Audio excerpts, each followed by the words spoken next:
That's mine. 92-year-old Veronica Phillips was barely out of childhood when the Nazis sent her to a concentration camp. She and her family were among millions of Jews targeted in the Holocaust during World War II. The war ended when she was 19. She moved to South Africa in 1956.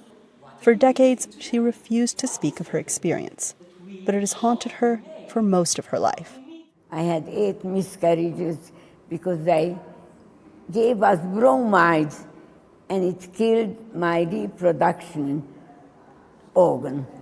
I couldn't have any children. South Africa is far away from the horrors of these genocides. But the Johannesburg Holocaust and Genocide Center, which opens its permanent exhibition this month, has long been needed, says its director, Tali Nates. South Africa has its own history of colonialism, apartheid, and violence. She says that exposing South Africans to these stories could help them tell their own difficult stories. So we find that talking about other case studies, other crimes against humanity or genocide, or other atrocities will allow us to speak about our own history. The center also focuses on Rwanda's 1994 genocide.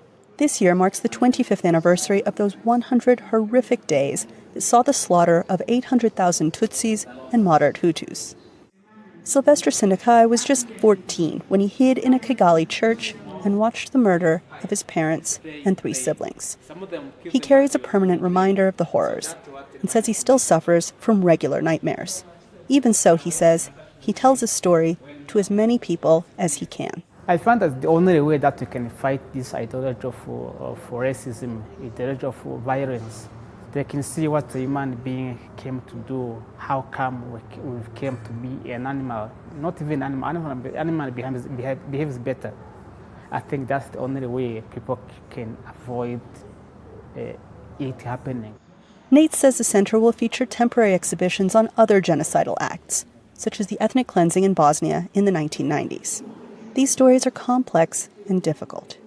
But Nate says it's often the tiny, mundane items that best convey the toll these events took on ordinary people. And this is the most treasured item for me in this exhibition.